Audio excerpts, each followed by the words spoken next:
मुझे गॉस्पल के लिए, सुसमाचार को फैलाने के लिए इस्तेमाल कर, जैसा तूने पहले कभी मुझे इस्तेमाल नहीं किया। आज के बाद मुझे वैसा इस्तेमाल कर। फिर से कहो, आज के बाद मुझे ऐसा इस्तेमाल कर जैसा मुझे पहले कभी नहीं किया। प्रभु यीशु मसीह के पवित्र और सामर्थी नाम में हम मांगते हैं। अपनी बाइबल को खोलेंगे।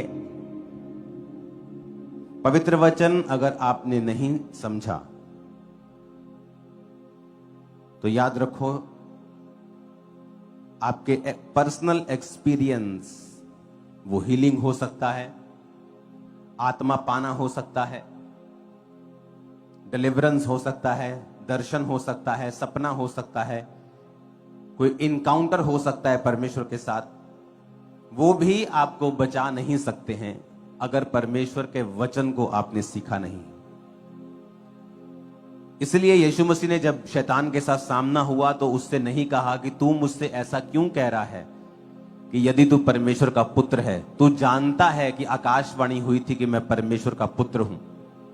तो परमेश्वर यीशु मसीह ने भी स्पिरिचुअल इनकाउंटर्स, एक्सपीरियंस जो परमेश्वर के संग उनके होते थे, उसको इस्तेमाल नहीं किया शैतान के खिलाफ लड़ने के लिए। इसीलिए आज शैतान सब कुछ करता है ताकि एक, आपको वचन से बाहर कर सके, और दूसरा, आपको वचन पढ़ने से रोक सके। आप क्रिश्चियन हैं, आप सिर्फ प्रार्थना करते हैं, वचन नहीं पढ़ते हैं, आप कभी भी अपनी लाइफ में स्टेबिलिटी को नहीं देख पाते हैं। आप प्रेयर भी करेंगे, गलतियां भी करेंगे, आप प्रेयर भी करेंगे और आपको अलग अलग तरह की बेचैनी भी होगी, और आप सोचेंगे कि मैं प्रार्थना तो करता हूं लेकिन मुझे ये बेचैनी क्यों है? क्योंकि वचन ना पढ़ने के कारण आपकी जो सोल है, आपकी जो स्पिरिट है, वो भूखी रहती है, वो स्टार्व करती है, वो कमजोर होती है। जिस तरह खाना ना खाने से शरीर कमजोर होता है लोगों का, उसी तरह से आत्मा कमजोर होती है जब आप उसे फीड नहीं करते वर्ड ऑफ गॉड के साथ।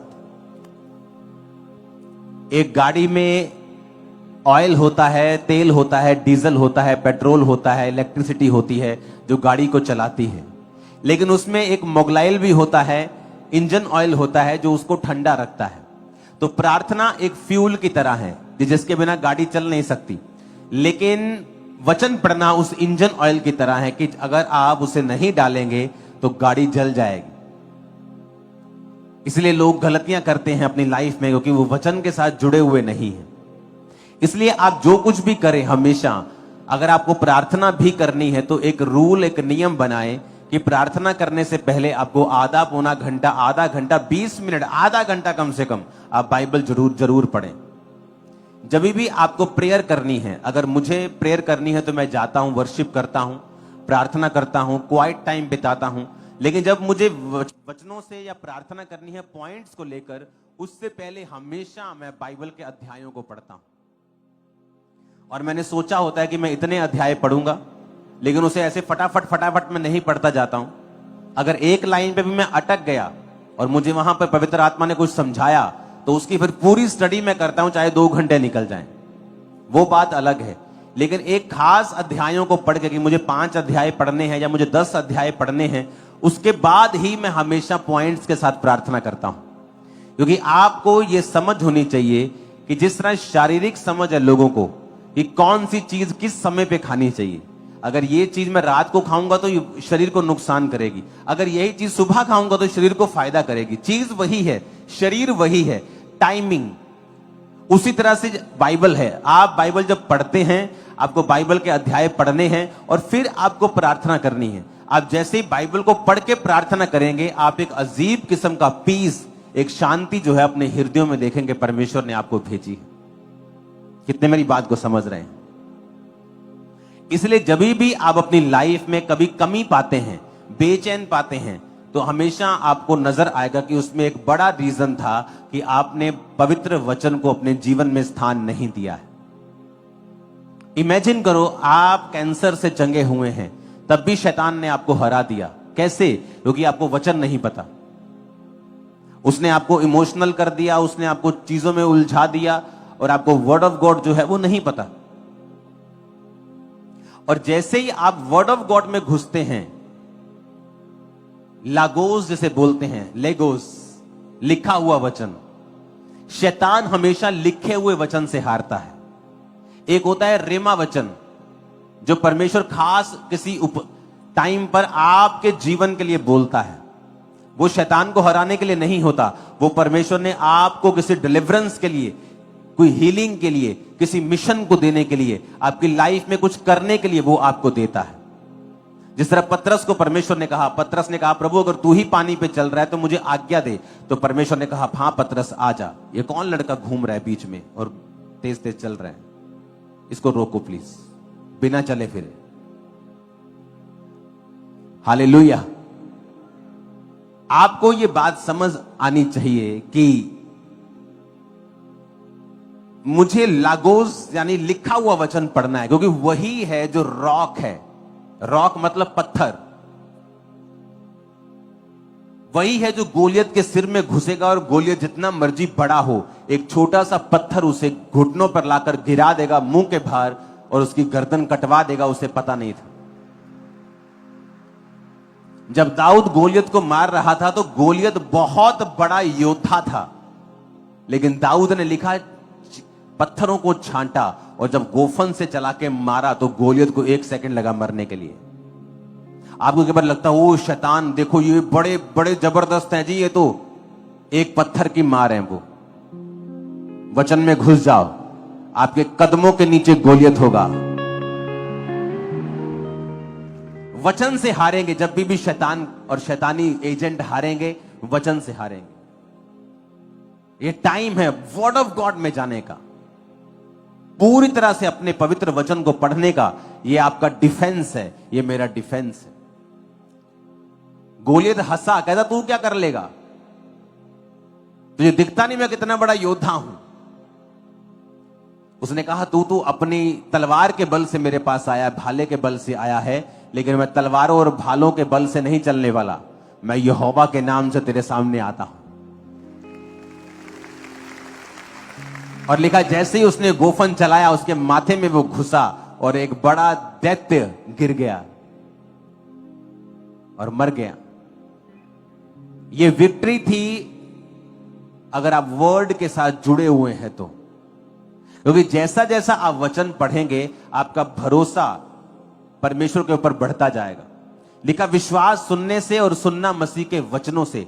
आप जैसे ही मसीह के वचनों को आप सुनेंगे आपके अंदर फेथ पैदा होता है। वो फेथ वो होता है जो और किसी चीज से पैदा नहीं होता, वो सिर्फ आपका वचन सुनने से ही आता है आपकी लाइफ में।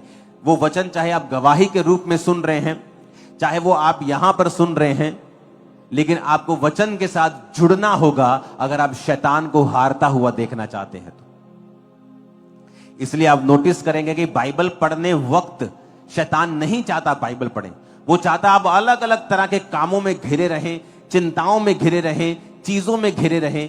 आप इसमें सालों गुजार देंगे और सडनली देन यू रियलाइज ओहो मैं बाइबल पढ़ना शुरू करता हूं। जैसे आप बाइबल पढ़ेंगे आप देखेंगे कि सब कुछ वैसे ही चल रहा है, शैतान वैसे ही बकबक कर रहा है, पर अब आपको फील नहीं हो रहा, क्योंकि आपकी शांति परमेश्वर के वचन के ऊपर पढ़ने से और निर्भर करने से होती है। कितने मेरी बात को समझ रहे हैं? और वर्ड ही है जो आपको बचाएगा, वर्ड ही है जो डिफेंस है, वर्ड ही है जो शैतान को हराता है। हालेलुया। जब आपको वचन पता होता है कि क्या होता है, जब आप अलग अलग तरह की चीजों में पढ़ते हैं, आप वचन को जानते हैं, अगर आपको पता होता है ओके, निर्गमन 1 उसकी 7 आयत में लिखा है, परंतु इज़राइल की संतान फूलने फलने लगी और वे लोग अत्यंत सामर्थी बनते चले गए और इतना बढ़ गए कि सारा देश उनसे भर गया। मिस्र में एक नया राजा गद्दी पर बैठा जो यूसुफ को नहीं जानता था। उसने अपनी प्रजा से कहा, देखो इजरायली हमसे गिनती और सामर्थ में अधिक बढ़ गए हैं। इसलिए आओ हम उनके साथ बुद्धिमानी से बर्ताव करें, कहीं ऐसा ना हो कि वो बहुत बढ़ जाएं और अगर लड़ाई का समय आ जाए तो हमारे बैरियों के साथ मिलकर हमसे लड़ें और हम इस देश से निकल जाएं। इसलिए उन पर बेगारी करने वालों को नियुक्त किया गया और उन्हें उन पर भार डाल डालकर उनको वो दुख दिया करें। उन्होंने फिरौन के लिए पितोम और रामसेस नामक भंडार वाले नगरों को बनाया। ऊंची आवाज में कहो हालेलुया।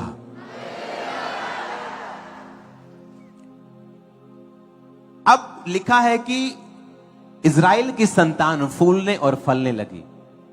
आज जो आप देश सुनते हो इजराइल, एक्चुअल में वो देश का नाम नहीं है, याकूब का नाम है इजराइल। जब याकूब ने प्रार्थना की थी और परमेश्वर ने उसके नाम को चेंज कर दिया था कि आज से तेरा नाम याकूब नहीं होगा, आज से तेरा नाम इजराइल होगा। तो इजराइल जिस देश को आप सुनते हो, एक्चुअल में वो याकूब का नाम था, जिससे सारे 12 गोत्र निकले थे। यीशु मसीह का गोत्र यहूदा वहां से निकला। लेवी लोग जो सेवा करते थे, याजक थे, वो भी उस गोत्र से निकले। रूबेन जिसने अपराध किया, जिसने व्यभिचार किया और उसे नीचा किया गया, वो भी उसी गोत्र में से निकला। ऐसे 12 गोत्र, एप्रेम और मनश्शे जो यूसुफ की संतान थे, यूसुफ को उसमें नहीं शामिल किया गया बल्कि उसके 2 बच्चों को भी उन गोत्रों में शामिल कर लिया गया। तो आप जो इजराइल पढ़ते हैं वो एक्चुअल में याकूब का नाम था। तो लिखा याकूब की संतान फूलने और फलने लगी। उस देश में वो इतना बढ़ गए, इतने ज्यादा हो गए कि जो मिस्र का नया राजा गद्दी पर बैठा था वो उनसे डर गया कि ये बहुत ज्यादा हो गए हैं, ये पॉलिटिकली कुछ गड़बड़ कर देंगे। तो मुझे अपना राज्य बचाने के लिए लिखा वो उन पर बेकारी करने वाले, यानी जो काम करने वाले थे, उनको दुख देने लगे। उनको भांति भांति का काम दिया गया, मिट्टी का, गारे का, ईंटें बनाने का, जो सबसे मुश्किल काम था वो इजराइलियों को दिया गया। ये सोचकर कि अब हम इनको दुख देंगे और इनको सप्रेस करेंगे, इनको दुखी करेंगे, इनको लेबर में इतना डाल देंगे कि इनकी जाति खत्म हो जाएगी। क्योंकि इनको लेबर इतनी मिट्टी में इनको काम करवाएंगे कि 50-60 साल में इनके फेफड़े खराब हो जाएंगे। इतना मिट्टी का काम कराएंगे कि पेट ही खराब हो जाएगा इनका, मर जाएंगे अपने आप, और 50-50, 40-40 साल में इनको मार देंगे और उसके बाद फिर हमारा राज्य स्थापित हो जाएगा। पर हुआ क्या? 14 आयत में लिखा, उनके जीवन को गारे, ईंट, खेती के भांति भांति के काम की कठिन सेवा से दुखी कर दिया। जिस किसी काम में वो उनसे सेवा करवाते थे, कठोरता का व्यवहार करते थे। हालेलुया। और 12 आयत पढ़ेंगे अब। लिखा, ज्यों ज्यों वो उनको दुख देते गए, त्यों त्यों वो बढ़ते और फैलते गए। ताकत के साथ हालेलुया बोल दो जरा। 12 आयत को फिर पढ़ेंगे हम। 1 2 3 बोलने पर सब कलीसिया मिलके ऊंची आवाज में डिक्लेयर करेगी। बोलो 1 2 3।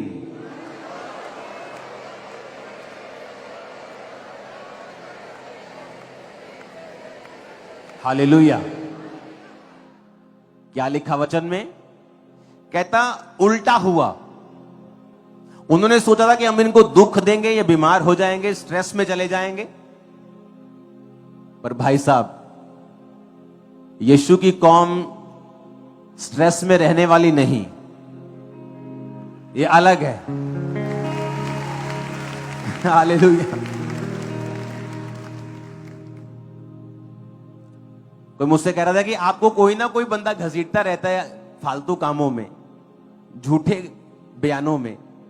मैंने कहा मैं तो फुल टाइम इस काम में हूं, मुझे क्या फर्क पड़ता है, मैं तो फुल टाइम सेवक हूं, मेरा तो काम ही ये है, गॉस्पल को देना, सुसमाचार को देना।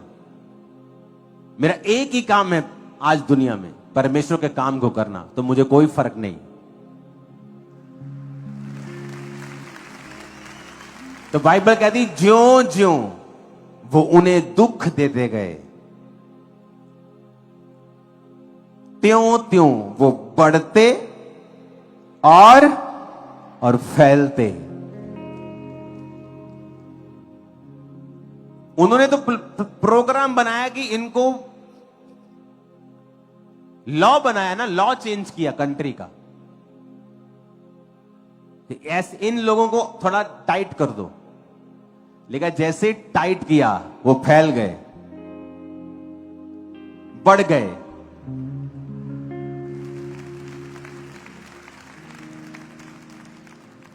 और अब आगे आगे देखो कितने लॉ चेंज किए गए कि लड़का हो तो इनका मार देना, लड़की जीवित रख लेना, तब भी परमेश्वर उनको बचाता गया।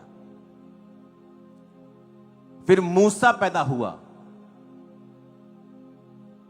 जब मूसा पैदा हुआ तो जब उसकी मां उसको छुपा ना सके कि लड़का पैदा हुआ है और अब उसे कोई ना कोई आकर मार देगा।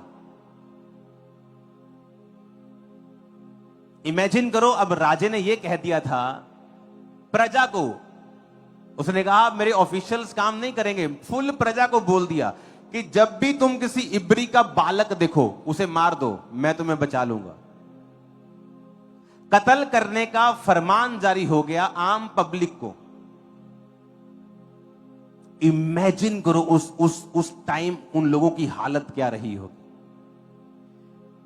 कि ये यहोवा को मानने वाले लोगों के घर में जब बेटा हो तो मैं अपनी प्रजा को आज्ञा देता हूं, लाखों लोगों को, कि तुम्हें जहां भी इब्री बालक मिले उसका कत्ल कर दो, मैं तुम्हें ऑथराइज्ड करता हूं कत्ल करने के लिए। राजे का हुक्म देखो। और फिर भी जब मूसा पैदा हुआ, वचन कहता है, और वचन कहता है उसकी मां और उसके पिता लेवी घराने से थे। Right lady and right man, सही आदमी और सही औरत दोनों की शादी होती है। और जब सही कुछ होगा तो लिखा परमेश्वर ने उनको मूसा दिया। जब मूसा आया तो उस जब बालक छुपा ना पाई वो, तो उसने सोचा कि कोई इसको मार दे, इससे अच्छा है कि मैं अपने हाथों से इसे जल प्रवाह कर दूं।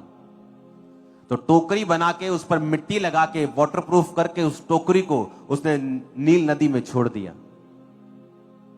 जब नील नदी में छोड़ा तो राजकुमारी नील नदी में नहाने के लिए आई, जबकि अगर आप मिस्र की हिस्ट्री पढ़ें तो राजकुमारियां नदियों पर नहीं नहाती थी।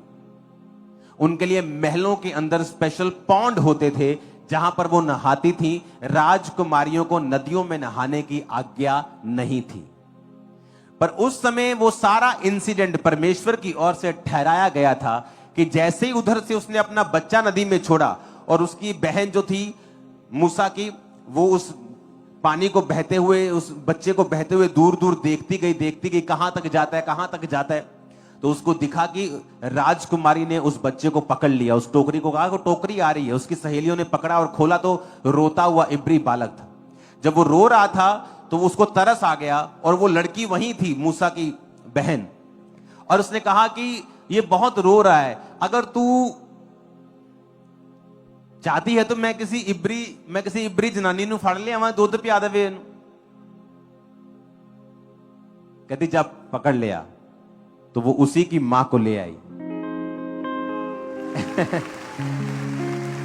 और सुनो, उसी की मां को वो ले आई और उसकी मां को वो कहती, वो रानी की, जा और इसको दूध पिला, जब बड़ा हो जाएगा तो मुझे दे देना। वचन कहता है कि उसको पालने के, मूसा की मां को अपने बच्चे को पालने के पैसे भी मिलते रहे।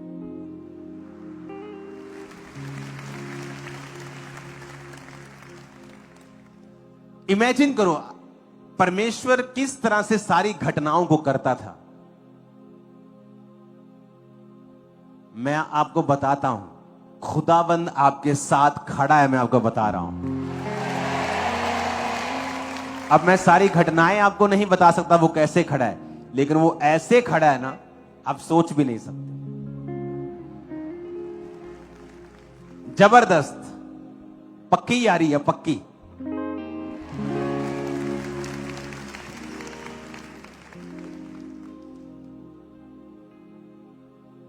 वो जवानी में होते ना, मेरे पक्के पक्के यार थे कुछ, उनको कुछ बोल देना कि उसने कुछ ऐसा कहा, चल चलिए अपन हुणे चलिए, चल। पक्की यारी जीसस के इस कलीसिया से पक्की है यारी, बहुत पक्की, जबरदस्त पक्की। इमेजिन करो कि वो रानी के दिल को उसने चेंज कर दिया कि जा आज तू नदी पे जाके नहा। और वचन कहता कि वो आई और जब मूसा को उसने दूध पिला के बड़ा करके उसको दिया तो मूसा फिर राजमहल में पलने लगा। राजमहल में पला और राजकुमार बन गया और अगला राजा मूसा था। लेकिन वचन कहता है उसको पता था कि वो इब्री है, और जब बाहर जाकर अपने इब्री भाइयों की हालत देखने लगा तो उसको पता था कि वो इब्री लोगों को वो छुड़ाना चाहता था। और बाइबल कहती है उसने एक मिस्री को मार दिया जब उसने इब्री के ऊपर कुछ जुल्म किया। और कल को फिर निकला कि इब्री लोग मेरा आदर करेंगे, और दो इब्री आपस में लड़ रहे थे। तो एक ने कहा कि तू हमें क्यों समझा रहा है, जैसे कल तूने एक मिस्री को मार दिया था हमें भी मारना चाहता है। जब मूसा को मालूम हुआ कि यह बात खुल गई है, और राजा ने जब सुना कि मूसा ने हमारे ही बंदे को मार दिया, ये इब्री का इब्री रहा, तो उसने जब उसको मरवाना चाहा तो मूसा वहां से भागा। वचन में लिखा है मूसा ने परमेश्वर मसीह के कारण निंदित होने को मिस्र के धन से बड़ा भंडार समझा। मूसा को पता था कि मुझे क्या लेना देना है, मैं क्या कर लूंगा, ये इब्री जो है इन पे जुल्म होता है, मेरी आवाज क्या कर लेगी, मैं एक अकेला जान क्या कर सकता हूं। मेरा कंफर्टेबल मेरी लाइफ है, मेरे पांव के नीचे सोने चांदी के जूतियां हैं, कपड़ों में सोने चांदी है, मेरे बर्तन सोने चांदी के हैं, मैं क्या एफर्ट करूंगा। आज बहुत से मसीह लोग हैं जो बड़ी हाई पोजीशंस के ऊपर हैं, लेकिन आपको दुख होगा जब आप उनकी टेस्टिमनी को सुनेंगे। दुख होगा आपको कि वो परमेश्वर के लिए कभी आपको खड़े नजर नहीं आएंगे। किसी को अपने बिजनेस का डर है, किसी को अपनी जॉब का, अपनी पोजीशन का, अपने नाम का डर है, क्योंकि प्रभु ने उनको बहुत बढ़ाया है। लेकिन अंत के दिनों में जब उनसे पूछा जाएगा तो शर्मिंदगी उनका हिस्सा होगी, क्योंकि ये क्षण भर का जीवन जो धरती पे वो बिता रहे हैं, उन्हें पता है एक दिन वो खत्म हो जाएगा। आज से 20 साल पहले की बात कैसे लगती है, ऐसे लगता है जैसे कल ही था। ऐसे लगता है कि नहीं लगता। मुझे स्कूल छोड़े 20 साल हो गए, मुझे आज भी ऐसा लगता है कि कल की बात थी, जैसे ये 20 से भी ज्यादा साल हो गए, जैसे कल की बात थी। झट 20-25 साल बीत गए, झट 20-25-50 और बीत जाएंगे, पता ही नहीं चलेगा। लेकिन वो जो ऊपर जीने वाले हैं हजारों साल, लाखों साल, करोड़ों साल, अनंत जीवन, वहां मालूम होगा, वहां या तो प्राउड रहेगा कि मैं काम करके आया हूं खुदा का, या शर्मिंदगी रहेगी कि मैंने गलत काम किए, और वो कभी खत्म नहीं होगी। कितना डेंजरस चीज है ये। अब यहां पर मूसा ने प्राइस पे किया, एक पदवी त्याग दी और वचन के लिए काम किया। मिधान देश में परदेशी होने के लिए गया, 40 साल वहां भेड़ बकरियों को चराया। परमेश्वर ने उसके चरित्र के ऊपर काम किया, उसको अपने जैसा बनाया, उसको ऐसा किया कि अब सामर्थ तुझ पर आ सके और तू लोगों की अगुवाई कर सके। इमेजिन करो अगर मूसा ये बात को ना लेता तो कैसे वो लोग छुड़ाए जाते। पौलुस की अगर आप बात को पढ़ेंगे, पहला कुरिन्थिया 4 उसकी 9 से 16 आयत, तो कहता मेरी समझ में परमेश्वर ने हम प्रेरितों को सबके बाद उन लोगों के समान ठहराया है कि जिन पर मृत्यु की आज्ञा हो चुकी हो, क्योंकि हम जगत और स्वर्गदूत और मनुष्यों के लिए एक तमाशा ठहरे हैं। हम मसीह के लिए मूर्ख हैं परंतु तुम मसीह में बुद्धिमान हो। हम निर्बल हैं, तुम बलवान हो। तुम आदर पाते हो, हम निरादर होते हैं। हम इस घड़ी तक भूखे प्यासे नंगे हैं और घूसे खाते और मारे मारे फिरते हैं। अपने ही हाथों से काम करके हम परिश्रम करते हैं। लोग हमें बुरा कहते हैं, हम आशीष देते हैं। वो सताते हैं, हम सहते हैं। वो बदनाम करते हैं, हम विनती करते हैं। हम आज तक जगत के कूड़े और सब वस्तुओं की खुरचन के समान ठहरे हैं। मैं तुम्हें शर्मिंदा करने के लिए बातें नहीं लिखता, परंतु अपने प्रिय बालक जानकर तुम्हें चिताता हूं। यदि मसीह में तुम्हारे सिखाने वाले 10,000 भी होते तो भी तुम्हारा पिता बहुत से नहीं, क्योंकि मसीह यीशु में सुसमाचार के द्वारा मैं तुम्हारा पिता हुआ। इसलिए मैं तुमसे विनती करता हूं कि मेरी सी चाल चलो। क्या कहता पौलुस? कहता मूसा ने भी निंदित होने को बड़ा भंडार समझा कि इधर बड़ा भंडार बड़ा है मिस्र का, राजा होने में मुझे कोई रोक नहीं सकता, मैं ऑफिशियल राजकुमार हूं, और इधर मसीह के कारण, यहोवा के नाम के कारण निंदित होना है। कहता मैं ये चुनूंगा। आज अगर आपको मैं बोलूं फिरौन के नाम बताओ, राजाओं के नाम बताओ मिस्र के, आप नहीं बता पाओगे, लेकिन मूसा को आज पूरी दुनिया जानती है। वचन कहता है कि पौलुस ने भी उसी जीवन को अपनाया। उसने कहा लोग बदनाम करते हैं, हम अच्छा करते हैं, वो बदनाम करते हैं, पर कहता ऐसा क्यों है? क्योंकि हमने एक प्राइस पे करना है गॉस्पल के लिए, और परमेश्वर हमारे संग खड़े होंगे। 2004, 2005, 2006 में लोगों ने बदनाम करने की कोशिश की, तो परमेश्वर ने मुझे कैसा ऊंचा किया। जो आज लोग कर रहे हैं, फ्यूचर देखना कैसा होगा। तुम्हारी पहुंच से बाहर होगा, एक ऐसे लेवल पे होगा जो इमेजिन नहीं किया जा सकता। इसलिए मैं कह रहा हूं कि परमेश्वर में आपको समझ होनी चाहिए वचन की कि परमेश्वर किस तरह से कार्य करते हैं। किसी के दबाने से, किसी के लॉ बनाने से आप लोग रुकने वाले नहीं हैं, क्योंकि जैसे जैसे लिखा वो दुख देते गए, त्यों त्यों वो बढ़ते और फैलते चले गए। पुराने नियम में हुआ, नए नियम में हुआ। नए नियम में क्या हुआ? जब 12 पर जुल्म करने की कोशिश की गई, वो सैकड़ों में बदले, सैकड़ों पर की गई वो हजारों में बदले, हजारों पर की गई लाखों में, आज लाखों में किया तो 400 करोड़ हो गए। अब करो, क्या करोगे? हालेलुया। हमारा गढ़ जो है, हमारा जो जिस पर हम ठहरे हैं, रुके हैं, हमारी नींव जो है वो परमेश्वर का वचन है। पौलुस कहता मैंने इन सब चीजों को सहा है, क्यों? ताकि मैं गॉस्पल का काम कर सकूं। पौलुस एक जगह गया, उसका विरोध हुआ, वो दूसरी जगह गया, उसका विरोध हुआ, तीसरी का। विरोधियों ने उसकी हेल्प की है। थैंक्स करो विरोधियों का, वो आपकी हेल्प कर रहे हैं सुसमाचार को फैलाने के लिए। उन्हें कभी भी श्रापित मत करो, कभी मत तेरी लातें टूट जाए, तेरी बांह टूट जाए, कभी श्रापित मत करो।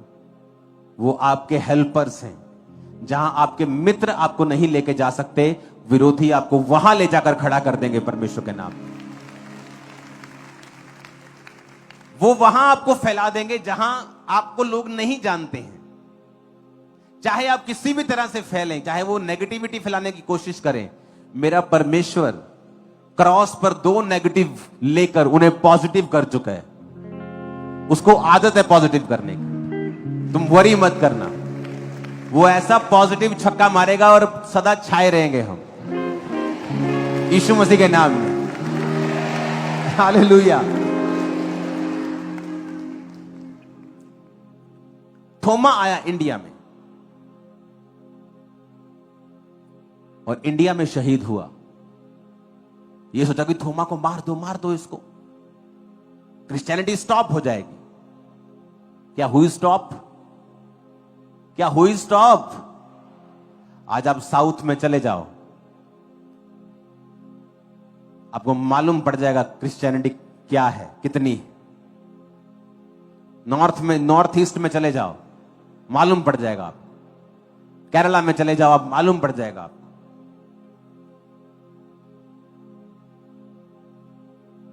क्रिश्चियनिटी की एक खूबी है, जब एक क्रिश्चियन कट्टर होता है, वो मारने वाला नहीं बनता, मार खाने वाला बन जाता है। ये खूबी है क्रिश्चियनिटी में। लोग बोलते हैं अब ये कट्टर हो गया। कट्टर मतलब अब ये मारे पीटेगा लोगों को। पर क्रिश्चियनिटी में अगर कोई कट्टर हो गया तो समझो वो कबूतर की तरह भोला हो गया, पर सांप की तरह बुद्धिमान भी है।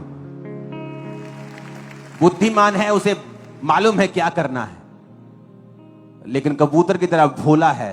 कबूतर कभी आपको नुकसान नहीं करता। हमारा लड़ने वाला ये बात मैं एक बार फिर क्लियर कर दूं, खुदावन के लोग जवाब नहीं देते, वो माफ कर देते हैं। लेकिन एक बात कान खोल के सुनना, मैं आत्मा में हूं, खुदा माफ नहीं करता है। ये याद रखना। ये मत सोचना खुदा कुछ नहीं करेगा। खुदा ने कहा तुम माफ करो, पलटा लेना मेरा काम है, मैं बताऊंगा कैसे होता है। जब मैंने परमेश्वर का विरोध किया था, मेरा किसी ने विरोध नहीं किया। जब मैंने प्रभु का विरोध किया, मुझे किसी ने बुरा भला नहीं कहा। लेकिन जो मेरी हालत हुई थी, मैं सुसाइड के इतने करीब था, आप सोच भी नहीं सकते। वो मेंटल टॉर्चर के दिन इतने बुरे थे कि मैंने अपनी लाइफ में ऐसे दिन कभी नहीं देखे थे। कुछ भी खा नहीं सकता था, जैसे ही खाना मेरे सामने आता था इविल स्पिरिट मुझ पे अटैक करता था। तब इविल स्पिरिट नहीं मालूम था कि ये इविल स्पिरिट है, ऐसा लगता था खाना देखकर कोई मेंटली अटैक होते थे। इमेजिन, आप खा नहीं सकते, आप जा नहीं सकते, आप कुछ कर नहीं सकते विरोध करने के कारण। बाइबल कहती परमेश्वर के हाथों में पड़ना भयानक बात है। माफ खुदा के लोगों ने किया है। जब खुदाबंद पलटा लेगा तो वो तसल्ली करवा देगा। फिर मैं आपको बता रहा हूं, लेकिन वचन यही कहता है कि विरोधियों को माफ करो ताकि एक दिन वो बचाए जा सके। वो जब परमेश्वर उनको पकड़ लेगा, उन्हें मालूम होगा कि कुछ तो हमने गलत किया है। फिर वो ढूंढेंगे और पड़ताल करेंगे और समझेंगे कि हमारी लाइफ के ऊपर जो कर्ज हैं, जो श्राप हैं, जो चीजें हम फेस कर रहे हैं, वो परमेश्वर हमारे जीवन में कर रहा है। लेकिन उसने तुमको कहा है, मुझको कहा है, हे प्रियो अपना पलटा खुद मत लेना, क्योंकि पलटा लेना मेरा काम है। परमेश्वर के हाथों में पड़ना भयानक बात है, बाइबल कहती है। कलीसिया को यह समझ होनी चाहिए कि यह टाइम प्रेयर करने का, आनंद मनाने का। लिखा उस नगर में बड़ा आनंद छा गया, जिस नगर में विरोध को देखा और वहां पर फिर सुसमाचार फैला। 25 को इस नगर में आनंद ही आनंद होगा इन जीसस ने।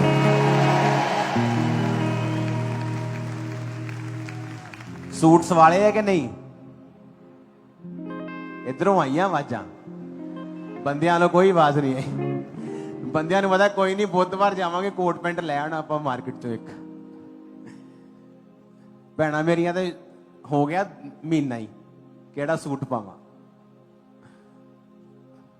दर्जी बेचारा दुखी हो जाता तेरे तो है क्रिसमस से लाके। तैयार है सूट सारे सोने सोने पे हैं। हालेलुया। बंदियां नु जो मर्जी दे दो ही पा लेना, कोई नहीं। इतना आनंद होगा 25 को। एक और बात 25 के लिए आज मैं इसीलिए आया हूं आपके बीच। 24 नाइट को चर्च में बहुत शोर करते हो आप लोग, ऐसा मत करना इस बार। अगर इस हॉल को ओपन किया गया 24 नाइट में, तो ही आप इस हॉल के अंदर आएंगे। आप चर्च के बाहर अंदर कोई हुड़दंग नहीं मचाएंगे, क्योंकि जब आप हुड़दंग करेंगे, कोई ना कोई किसी के साथ चीज होगी, फाइट होगी। तो मैं नहीं चाहता आप चर्च में ऐसा करें कुछ। अगर आपको 24 नाइट को कुछ करना ही है तो आपको प्रार्थना करनी है, बैठना है परमेश्वर की प्रेजेंस में कि 25 को आप मीटिंग को अटेंड करें और खुदावंद सुसमाचार के जरिए आपसे बात करें। आप नाचें, झूमें, आनंद मनाएं, सब करेंगे 25 को।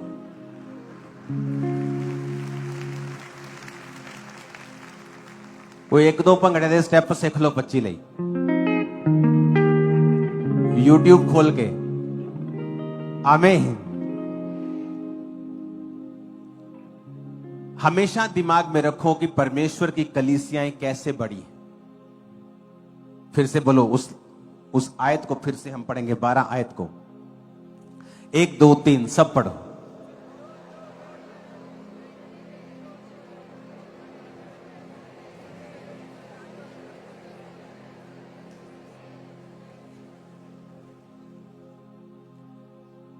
इंग्लिश में देखो कितना ब्यूटीफुल लिखा है। But the more they afflicted them, the more they multiplied and grieve, and they were grieved because of the children of Israel. कौन ग्रीव हुआ? डरा कौन? घबराया कौन? जिन पर दुख हो रहा था, को जो दुख दे रहे थे। आज वो घबराए हुए जो दुख दे रहे थे।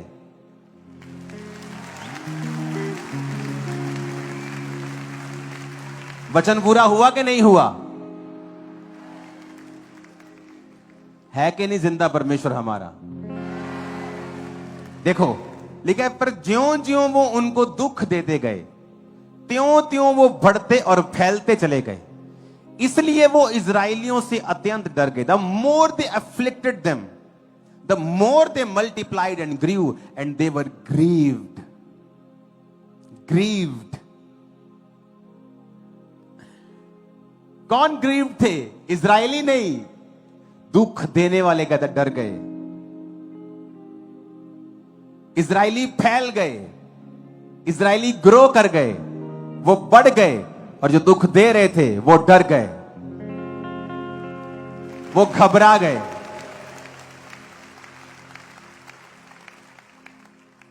क्योंकि ये काम परमेश्वर का है।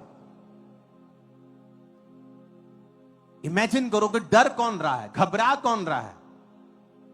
जो दुख दे रहा था, जिन पर जुल्म हो रहे थे, वो डरे घबराए नहीं, वो बढ़ गए, बाइबल कहती है। क्योंकि आपका और मेरा परमेश्वर जीवित खुदाबंद, जो बदला नहीं है, जिसके लिए मूसा का समय ऐसे है जैसे कल था, जिसके लिए 1000 साल एक दिन के बराबर, जिसके लिए 4-5 हजार साल 4-5 दिन के बराबर, जैसे पिछले हफ्ते की बात हो, जैसे शोभा यात्रा की बात हो, उसके लिए मूसा की टाइम की बात ऐसी है। वो कल भी एक जैसा था, मसीह के समय के में भी एक जैसा था, जब कलीसियां प्रेरिताएं के कलीसियां चली तब भी वो एक जैसा था, वो आज भी वैसा ही है। वो राजाओं को उभार देगा आप लोगों के लिए। Hallelujah, hallelujah. और आप मेरी बात को, ये प्रोफेसी को नोट कर लेना।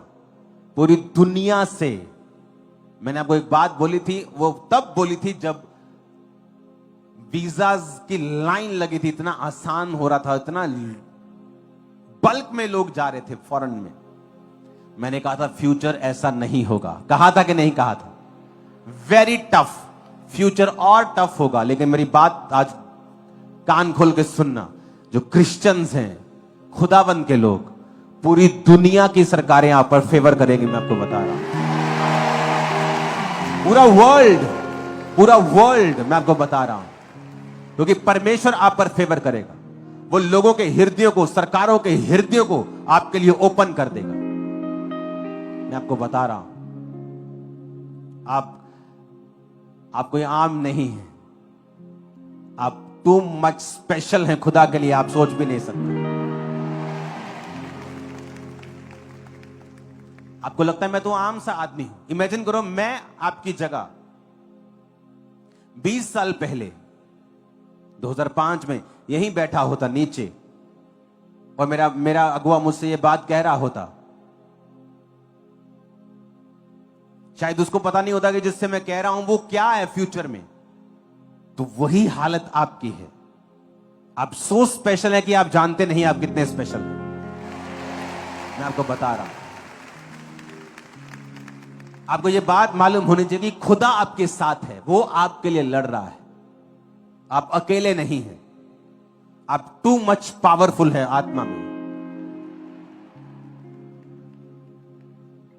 आप इतने पावरफुल है कि भय नाम की चीज आपकी लाइफ में नहीं होनी चाहिए, क्योंकि वचन कहता है वो उनको दुख देते गए और वो बढ़ते गए, सिर्फ बढ़े ही नहीं, फैलते गए। ये 50 किलोमीटर एरिया में रहते हैं, अब बढ़ गए, अब 60, 70, 80, 100, अब साथ वाले देश में भी फैल रहे हैं। क्या हुआ? क्योंकि उन्होंने दुख दिया और वो बढ़ते और फैलते चले गए। आप यीशु मसीह के नाम में बढ़ेंगे और फैलेंगे। आज से वो मसा डबल रिद्धि के साथ आपकी लाइफ में काम करेगा, in the mighty name of Jesus. जो कुछ भी आपके साथ जुड़ा हुआ है, मैं भविष्यवाणी करता हूं, बढ़ेगा और फैलेगा इन जीसस नेम। और अंधकार की शक्तियां श्रापित होंगी और शर्मिंदा होंगी आपकी लाइफ से इन जीसस नेम। आमीन, आमीन।